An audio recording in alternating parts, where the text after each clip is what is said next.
السلام عليكم ورحمة الله وبركاته. انتوا بتسمعوا حلقة جديدة ومختلفة من بودكاست عقلية.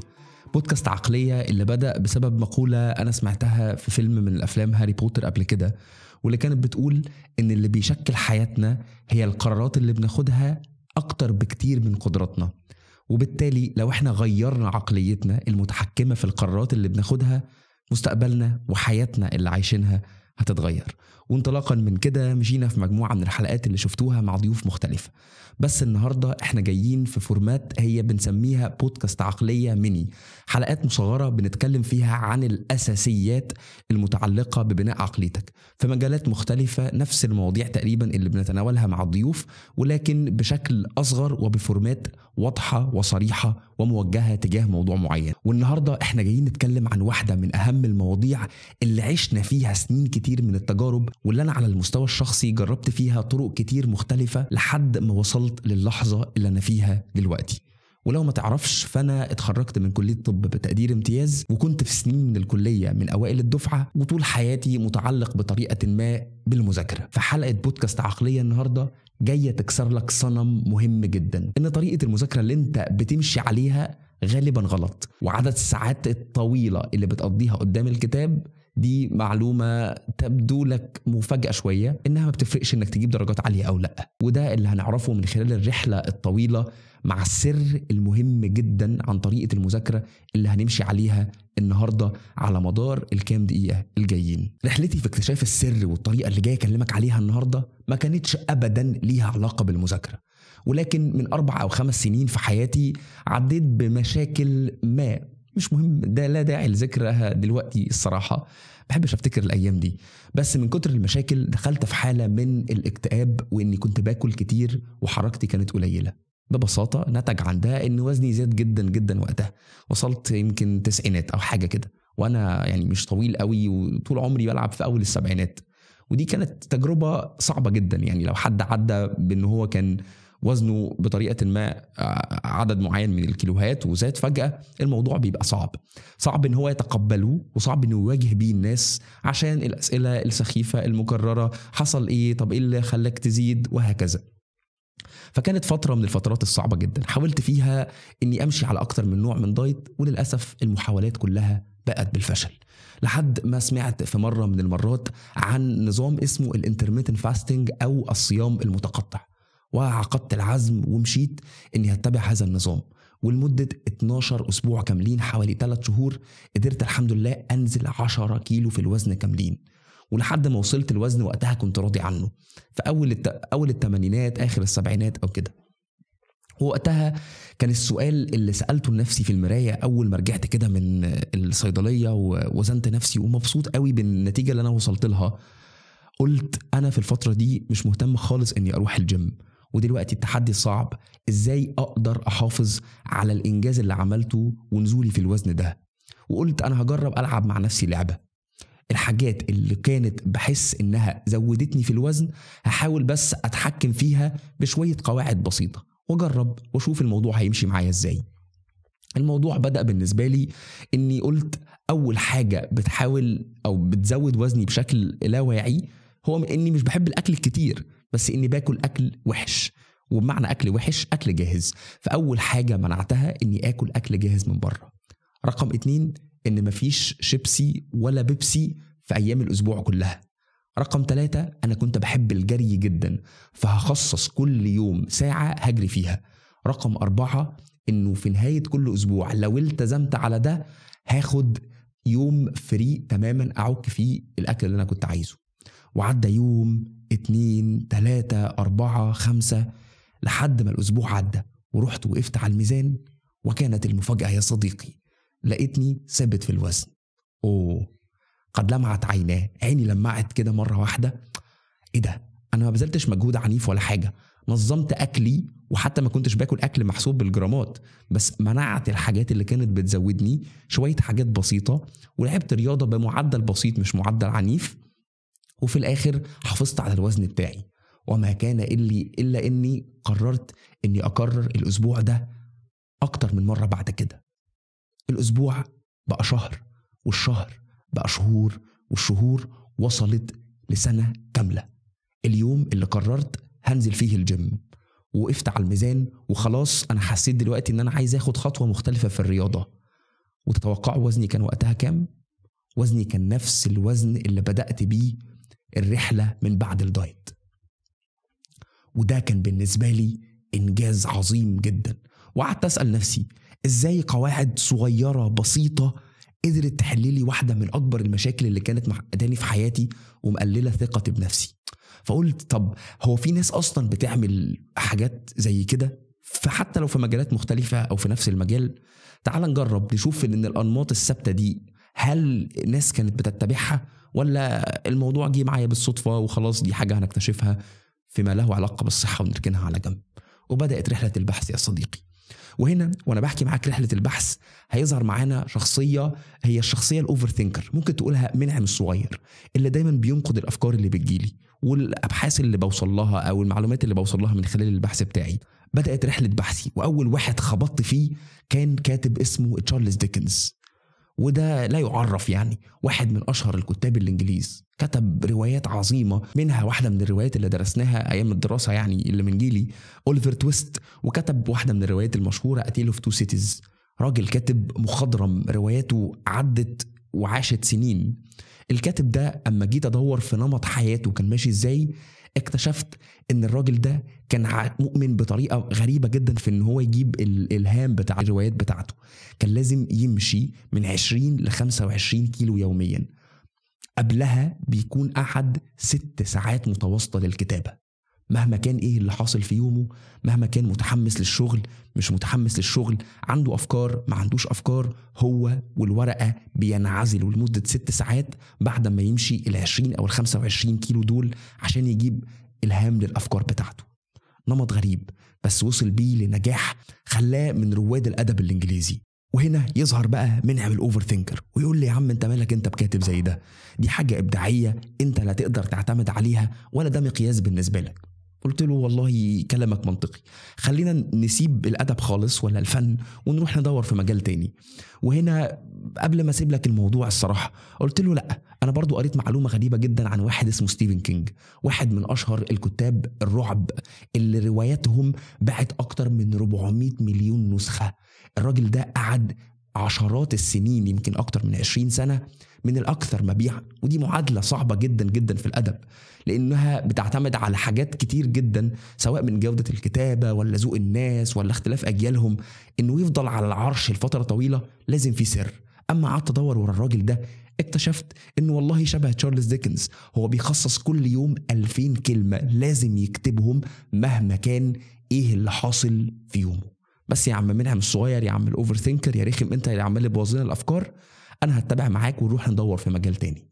وفي رحلة البحث يا صديقي وقع عيني على مايكل فيليبس، واحد من أساطير الألعاب الأولمبية، معاه أكتر من 23 ميدالية ذهب وميداليات لا دول ما تعرفش توصل للي عمله مايكل فيليبس. ويتقال عنه أسطورة، يتقال عنه عنده جينات مختلفة وغريبة.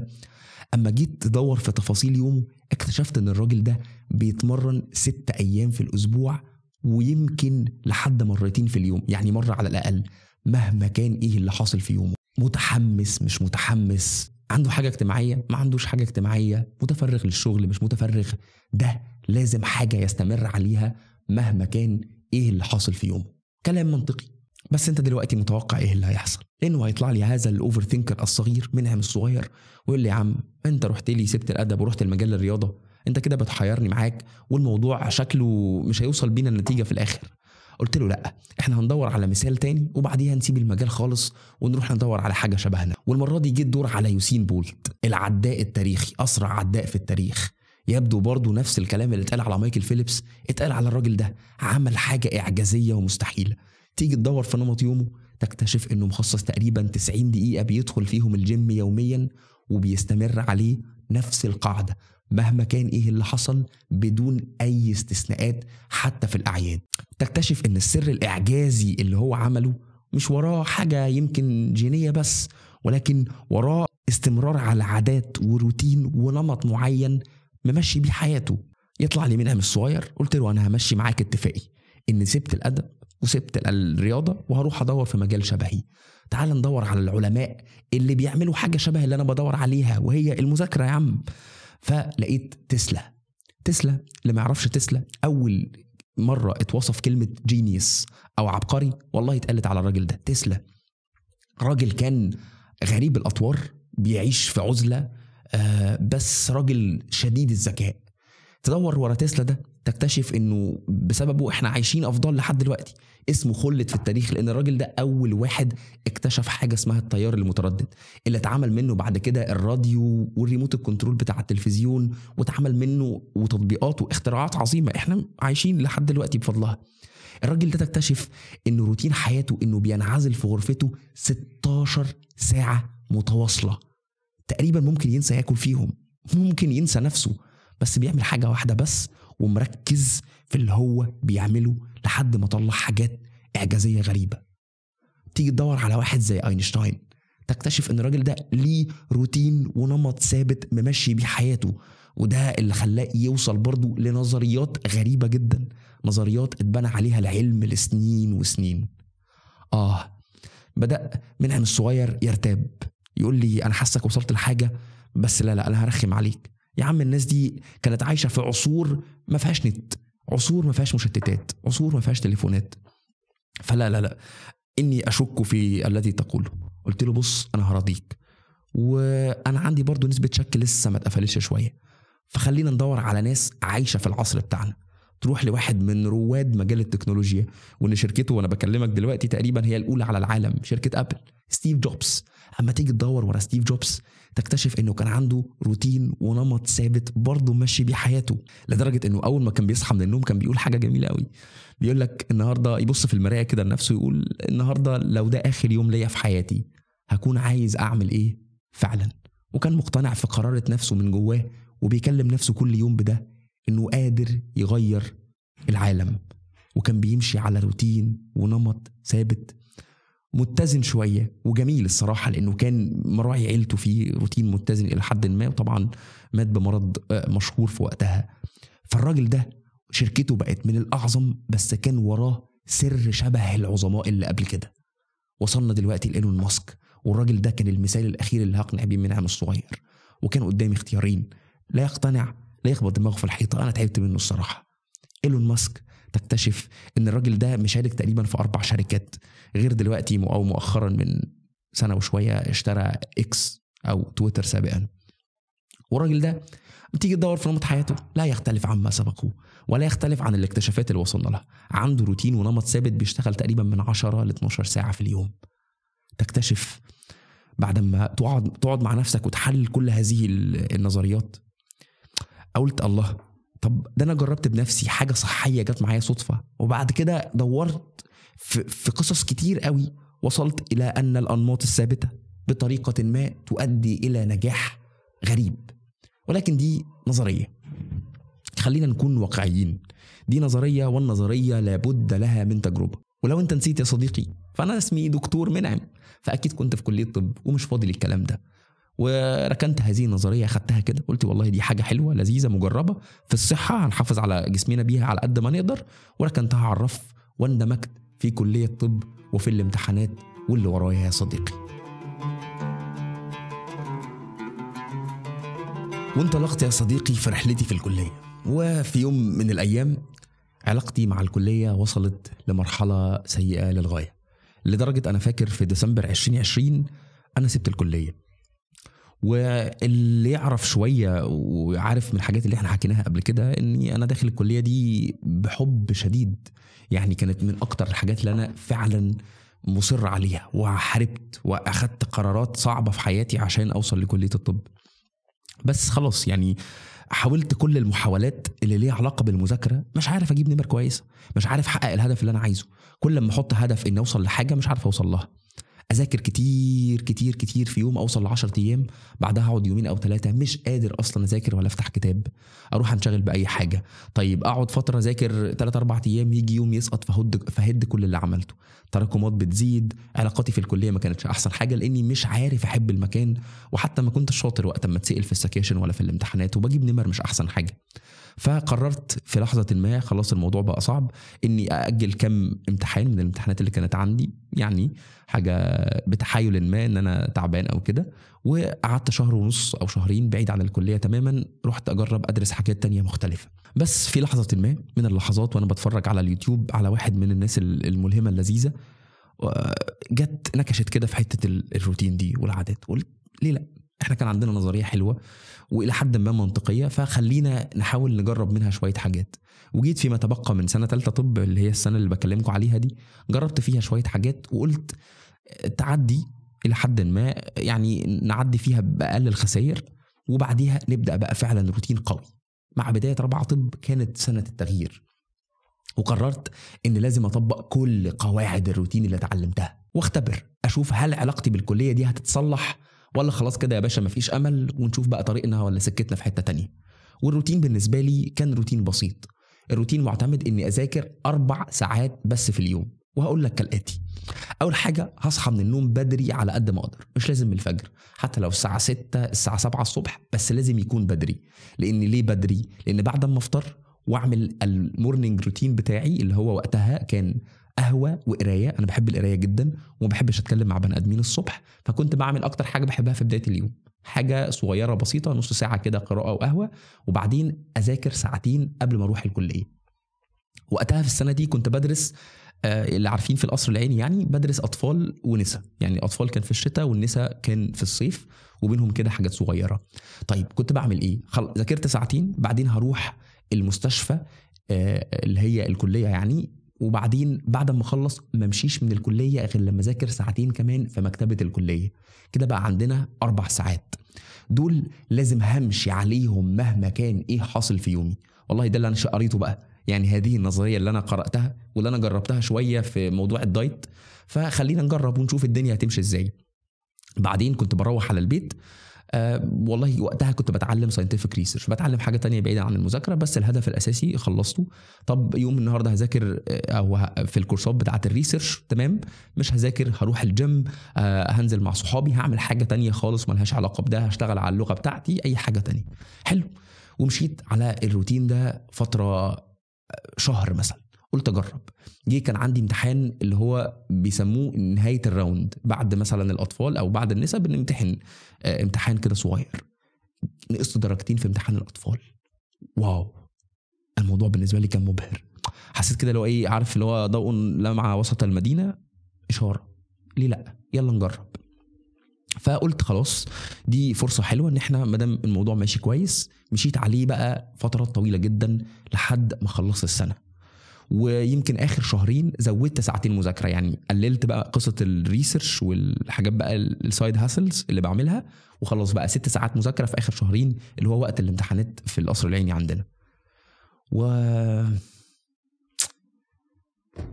لن تتخيلوا ما حدث. لا لا لا لا لا لا لا، والله العظيم اللي حصل ده انا ما كنتش متوقعه تماما. قبل ما اقول لك على الدرجه اللي جبتها والنتيجه اللي كانت في اخر السنه، محتاج اقول لك حاجات تانية. اول حاجه اني عرفت اعمل صحاب في الكليه، لان استمراريتي على اني اجبر نفسي انزل المستشفى خلتني احتك بناس كتير مختلفه لحد ما لقيت ناس شبهي، وفي الاخر عملت صحاب وسندوني فيما تبقى لي من سنتين الكليه. حلو. هل ده بس؟ لا.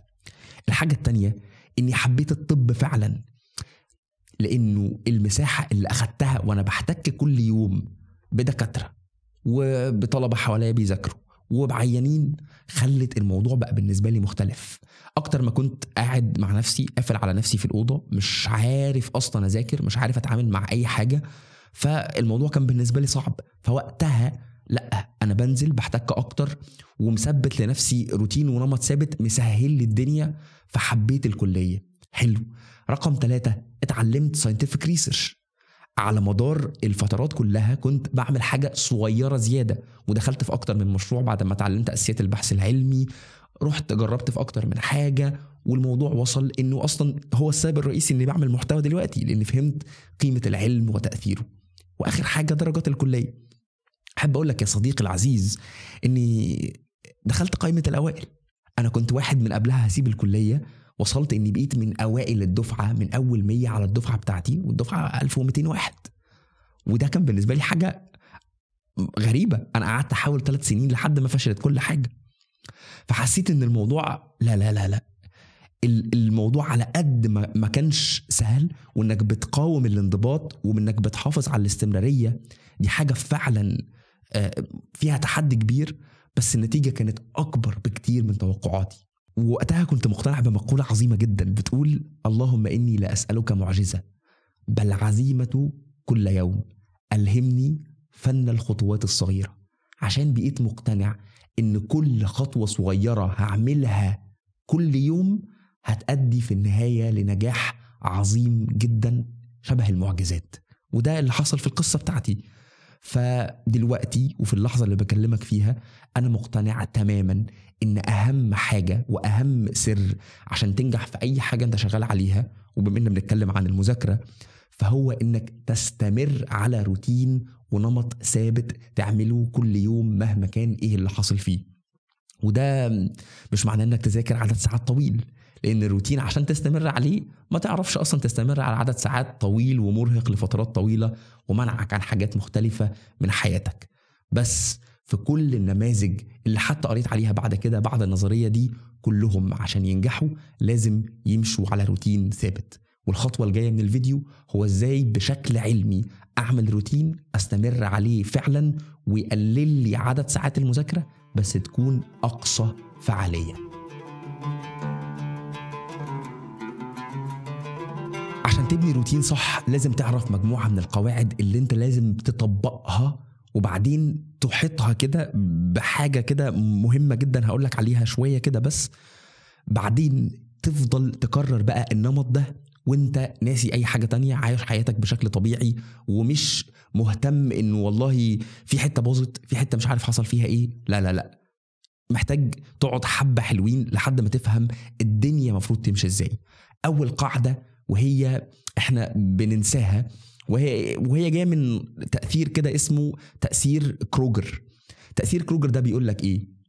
بيقول لك ان احنا دايما بنحط لنفسنا توقعات اعلى بكتير من قدراتنا.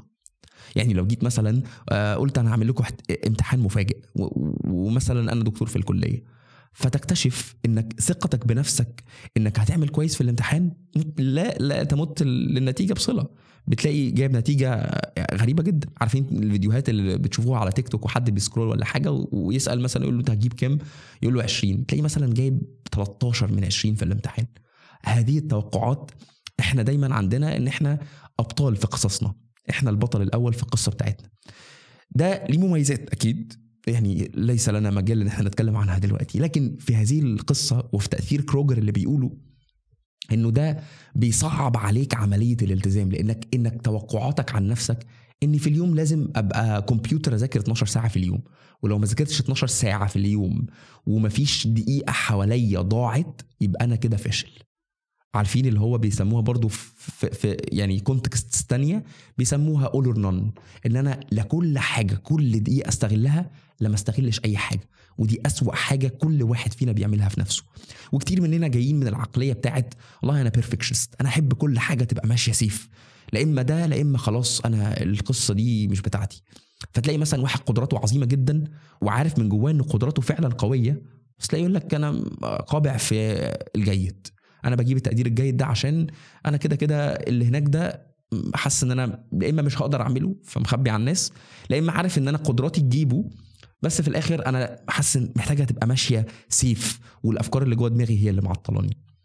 فواحده من الحاجات انت لازم وانت بتمشي على روتين انك تكون واقعي تماما. والواقعيه دي هتيجي من ايه؟ هتيجي من عن طريق الريفلكشن. الريفلكشن ده اللي انت تحاول تأسس نفسك، تقيم نفسك بالحاجات اللي انت قادر تعملها. يعني ايه؟ يعني انت اكيد في تجارب كتير بقيت عارف والله ان لو ذاكرت 6 ساعات مثلا في اليوم، يومين او 3 أو 4، عارف اني مش هعرف اكمل بعد كده. حلو. ففي العادي عشان اقدر استمر اكتر من مرة يبقى لازم اذاكر اقل. طب حلو، يبقى انا همشي اذاكر اقل، ما اجيش كل مره احاول في نفس الغلط اني اقول والله انا هذاكر هحاول بس المره دي امشي على 6 ساعات. كل مره هتلاقيني بغلط فيها، كل مره تبقى توقعاتي خاطئه عن نفسي. طيب انا ما اعرفش القصه دي ما اعرفش اعملها ازاي. دول لنفسك عدد ساعات المذاكره. تعال مثلا في اسبوع وما تعملش تو دو ليست. ما تبداش انك تقيد نفسك بالحاجات اللي انت المفروض تعملها. قول لا، انا النهارده همشي يوم طبيعي متوازن على قد ما اقدر فيه، وهشوف عدد الساعات اللي اقدر اذاكرها، ومن هنا خد المتوسط بتاع اسبوع كامل ليك، ويبقى ده هو اللي انت هتمشي عليه. التقييم الواقعي لنفسك هو بداية الحل بتاع قصة الروتين. اما القاعدة رقم 2 اسمها don't stop compromise. اوعى توقف حاجات الترفيه، ولكن حط حل وسط. وده في تشبيه عظيم جدا في الحتة دي يوضح لك قوي. عارفين واحنا صغيرين اما كنا نطلب حاجة مثلا من بابا وماما، تلاقي حد يقول لك لا، فاول ما يقول لك لا الموضوع بيتحول عندك انك بتحب الموضوع اكتر، اني عايز اكتر، اني لا شايف انه الحاجه دي لازم تجيلي، والحاجه دي انا لو ما جاتليش انا حياتي هتفضل واقفه.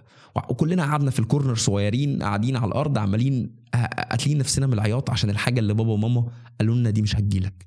هو ده بالظبط اللي احنا بنتعلق بيه كشخصيات، وده اللي موجود بالمناسبه في علم النفس، ان احنا بنتمسك دايما بالحاجات اللي بتقول لنا لا. ويمكن في سياقات تانية نبقى نتكلم عن موضوع الرفض ده والتعامل معاه شكله عامل ازاي. بس الحالة دي هي اللي بتوصلك انك تكون متحمس جدا وعندك هدف عظيم جدا وشايف ان نفسك عندك القدرات المناسبة لتحقيق هذا الهدف، وتلاقيك مثلا في يوم بعد ما كنت بتذاكر 7 و8 ساعات بتتفرج على 3 مسلسلات في يوم في نفس اليوم، او بتقفل 10 حلقات. انا في مرة وصلت اني كنت بتفرج على دوري الدرجة الثالثة، الدوري المصري الدرجة الثالثة. انت متخيل الحال وصل بيا فين؟ فمن القصة بتاعت ان انت منعت عن نفسك حاجة، فأول ما يكون عندك الفرصة انك بتعملها بشراهة. بص يعني بتخرج كل الطاقة بقى اللي كانت مكبوتة دي في الترفيه، وان انت تكون في اقصى درجات انك ملتزم وفي اقصى درجات انك ضايع ومش مهتم. دي اسوأ حاجة ممكن تعملها في نفسك. طب الحل ايه؟ الحل في القصة دي انك حط حل وسط. لازم تحط حل وسط، حل متوازن بتحافظ فيه على الهوايات بتاعتك قبل ما تحط الحاجات بتاعت الشغل. ودايما في الحته دي نقول يلا نجيميفاي البروسيس، يلا اقلب الموضوع لعبه. انا لو خلصت حاجه هعمل حاجه، لو خلصت حاجه اكن عارف انت ايه، اما بتخلص الحته دي بتفتح لك الحته دي. فانا احط الترفيه مثلا في نهايه اليوم عندي 2 ساعتين، هروح اتمرن فيهم، هروح العب فيهم، هروح اقابل صحابي، هروح اتفرج على فيلم كويس، هقعد مع عيلتي. كل الاوبشنز اللي موجوده دي هعملها امتى؟ بالظبط كده، اول ما اخلص مثلا ال4 ساعات بتوع المذاكره اللي انا حاططهم على مدار اليوم. فتلاقي نفسك انك بدل ما بقيت تفكر انه الهدف بتاعي ان اذاكر كل يوم من النهارده لحد اخر السمستر او لحد اخر السنه، تلاقي لا انا بذاكر بس النهارده يوم بيومه، اللي هو عارف اللي هو ايه، هشتغل لرزق اليوم النهارده وفي الاخر هاخد مكافئتها النهارده. فما تستناش المكافأة البعيدة بتاعه النجاح، لان الموضوع مش بيمشي كده واحنا بنقابل مشتتات كتير في الطريق. فواحدة من الحاجات دي انك تحط لنفسك مكافأة يومية وتاخد يوم اجازة في الاسبوع. تبقى بادئ الاسبوع النهارده من يوم السبت لحد يوم الخميس عشان مستني يوم الجمعة اخد فيه اجازة، واخدها بقى ايه، اجازة زي ما بيقولوا حلال، لان وقتها انا هكون مخلص الحاجات او معظم الحاجات اللي مطلوبة مني على مدار ال6 ايام. فالقاعدة المهمة جدا هنا don't stop compromise. ما توقفش، حط حل وسيط. القاعدة رقم 3 يا صديقي هي ثبت مواعيد. ودي واحدة من الحاجات اللي ربنا أنعم علينا بيها في عقلنا، إن عقلنا بيحفظ العادات. يعني إيه؟ يعني أنت مثلا لو جيت قلت أنا دلوقتي داخل على شهر رمضان، ومثلا في شهر رمضان الأعمال كده بتزيد والواحد بيتحمس للعبادات، فأنا هقرر والله إني هذكر ربنا مثلا وهقول أذكار الصباح والمساء بعد الفجر وبعد العصر. كل يوم هقعد أعملها حبة لحد ما يعدي وقت ما، وتلاقي إنك الموضوع بقى تلقائي. تعال في يوم اكسر الموضوع، قول أنا مثلا بعد العصر هروح أعمل حاجة مختلفة غير إن أنا هذكر ربنا. هتلاقي نفسك من جواك حاسس بافتقاد للحاجة اللي أنت كنت بتعملها، تحس الموضوع في حاجة غريبة. ودي مهم جدا منها إنه تكتشف إن عقلك بيحفظ الوقت، بيحفظ الأفعال اللي أنت بتعملها. وتطبيق ده بقى في موضوع الروتين إيه؟ لأن ببساطة أنا لما ثبت له مواعيد بخلي هو يتعود على الحاجة المملة الأصعب عليه المجهدة ليه، وهي المذاكرة، الحفظ، الفهم. كل العمليات دي عقلنا بيميل للراحة، ان انا مش عايز اتعب، مش عايز ابذل هذا المجهود لانه اكيد مجهد ليا. لكن لما جيت اقول له مثلا في الروتين بتاعي ان انا هخلص الكليه هعمل حاجه بعدها، ما اديتلوش خيارات، ما سيبتلوش الدنيا فاتحه على البحر زي ما بيقولوا. لا يا معلم، انا لميت له الدنيا. انا بقول له انت هتعمل كذا الصبح، هتاخد القرار بتاع انت هتذاكر، مش هتفكر في كورس، مش هتفكر في مثلا رياضه، لا ده وقت مذاكره بعد الروتين الصباحي بتاعك، وقت مذاكره، مستشفى، بعديها ذاكر. خلاص دي حاجات بقت متثبته. لو في يوم القاعده بتتحول بقى انه لو في يوم انت ما عملتش حاجه منهم بتحس ان في حاجه ناقصه، ودي اهم حاجه. تخيل ان انت تحس ان اما تذاكرش بقى في حاجه ناقصه. انت عايز احسن من كده ايه؟ غير اما كنت في الاول تحس اما تذاكر وتنجز في يوم تحس ايه ده، يعني انا فرحان وفخور بنفسي.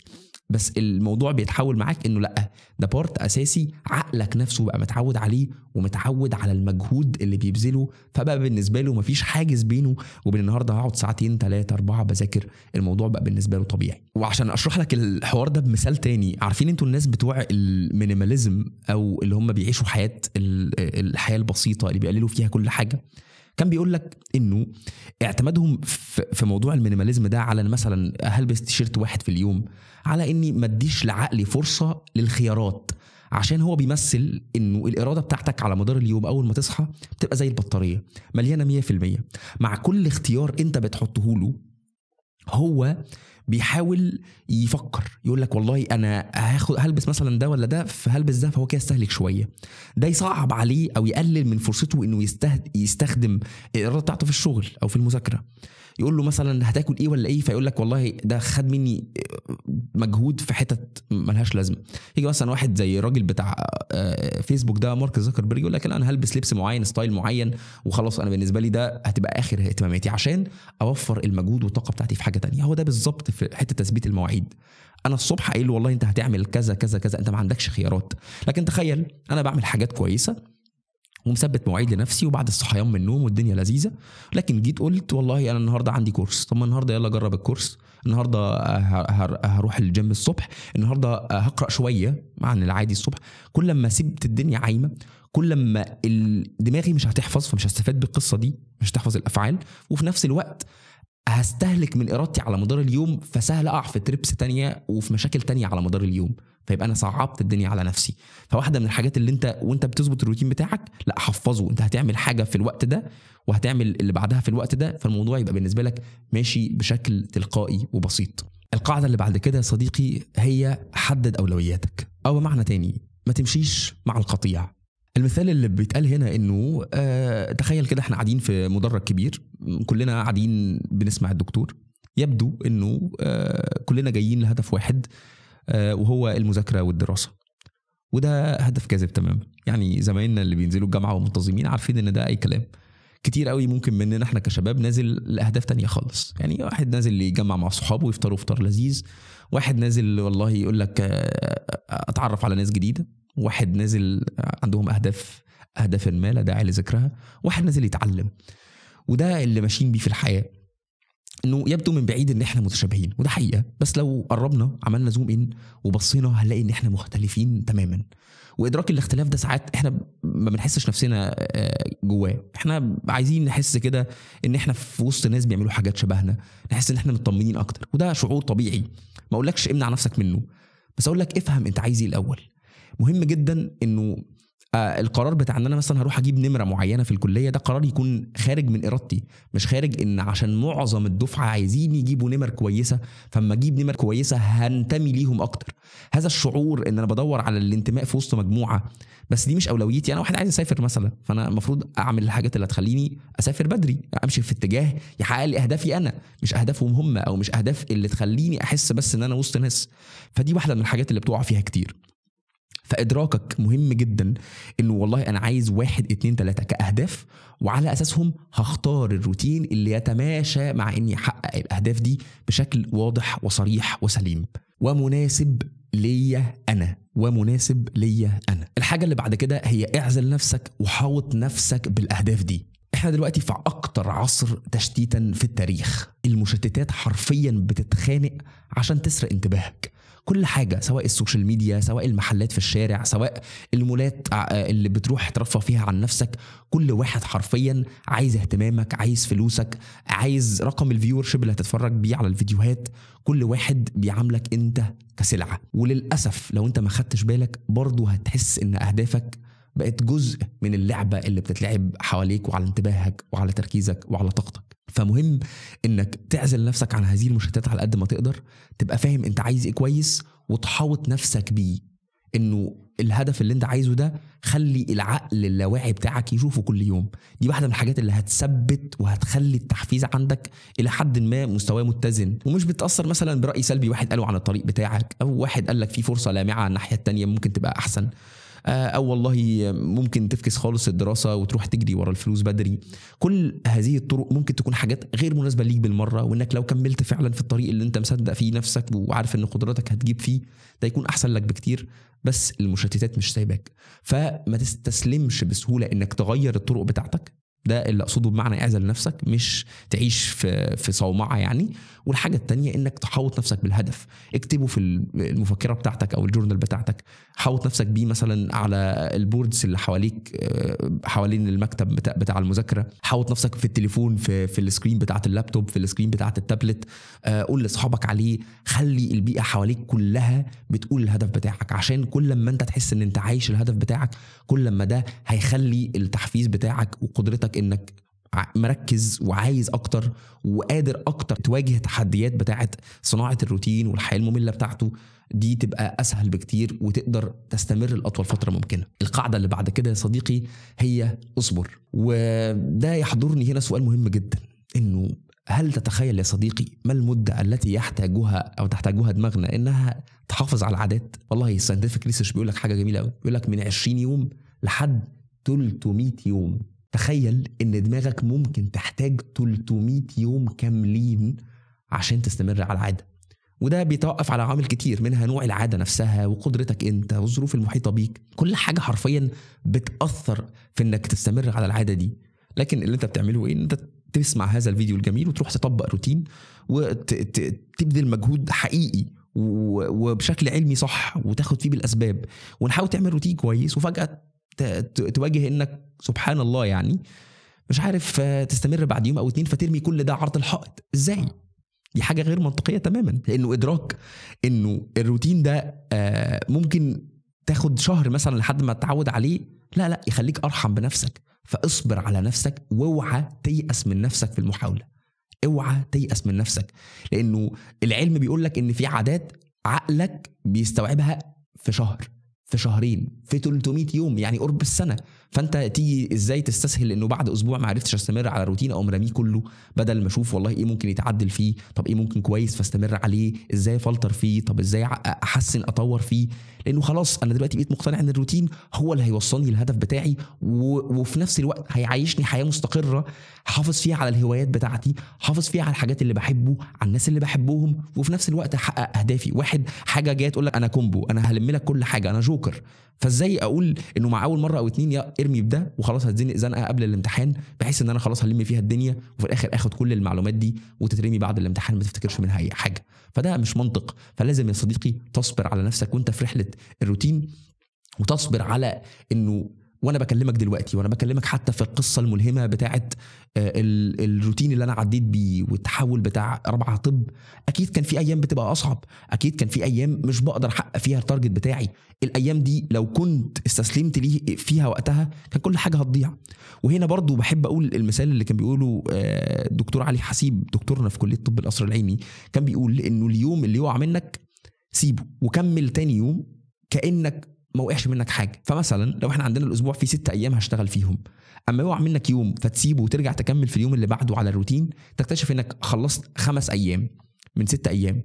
وممكن بعد كده في الاسبوع الثاني ما توقعش، في الاسبوع الثالث ما توقعش، يبقى ممكن وقع منك يوم في الشهر. لكن لو اخدت في اليوم ده زعلت عليه يوم كمان بقوا يومين، وبعدين قلت خلاص فاكس الروتين ده فهسيبه، فمثلا هاجي هبدا في روتين غيره ولا في نمط مذاكره غيره، ضاع في الاسبوع اللي بعده كمان يومين 3، في الاخر تكتشف انك مش عارف تحصل العدد ساعات اللي انت كنت ممكن تحققها لو انت فكست اليوم خالص وكملت. وكان بيقول لك انه بص للسنه من فوق، الايام اللي بتسقط مقارنه بالسنه كلها مش حاجه. فما ازعلش قوي وما تحمقش قوي وما احسش انه انا ضعيف انا فاشل انا الحديث النفسي ده يبقى يكون سلبي لنفسك وقاسي على نفسك في حاجه هي طبيعيه، في حاجه العلم بيقول لك ان عقلك بيحتاج وقت لان يستوعب تكوين العادات والروتين. فدي واحده من الحاجات المهمه جدا انك تستوعبها وانك تصبر فيها على رحله نفسك. ودي واحده من الحاجات اللي هيكون لينا احاديث كتير قوي بالذات في السيلف توك او في ان انت ازاي تخاطب نفسك وتكلم نفسك في رحلات مختلفه وفي جوانب مختلفه من الحياه. بس في هذا السياق اعتقد الكلام هنا يكفي يعني. واخر حاجه عايز اقولها هنا انك بتكتشف انه مذاكره 4 ساعات بس في اليوم 6 ايام في الاسبوع 4 اسابيع في الشهر 24 في 4 يعني تقريبا حوالي 96 ساعه او حاجه كده. بتذاكر عدد ساعات 96 ساعه في الشهر في 10 شهور وفي اخر شهرين وصلوا ل6 ساعات في التجربه بتاعتي يعني. ممكن تقفل اكتر من 1000 ساعه مذاكره وده رقم كبير جدا جدا جدا على انك تستهون بيه او انك اصلا تحاول تلجأ له بالطرق اللي احنا بنذاكر فيها يومين ونفصل ونذاكر يومين ونفصل ونذاكر يومين ونفصل او نذاكر يوم فيه 10 ساعات ونقنع نفسنا ان ده هو الصح. ففي الاخر الاستمرار على الروتين هيحقق لك ارقام اعجازيه على انك تحققها بالنمط الطبيعي بتاعك او بالعشوائيه اللي انت متعود عليها او ممكن تكون ممشي حياتك بيها. القصه دي والخطوات دي هي فعلا غيرت حياتي تماما، صلحت علاقتي بالطب وبسببها الحمد لله قدرت في اخر سنه في الكليه اقدر اوازن ما بين حاجات زي صناعه المحتوى وزي اني احافظ على تقديري في الكليه، وتخرجت الحمد لله من الكليه بالتقدير اللي انا عايزه، وهي اللي على مدار السنه اللي فاتت نظمت لي حاجات مختلفه في حياتي وانا ببدا حياتي العمليه في الشغل وبوازن بين حاجات اكتر تعقيدا ومشتته اكتر بكتير من ايام الكليه. فالفيديو ده هو خلاصه معرفتي حقيقي عن كل حاجه ليها علاقه بالروتين وتكوين العادات.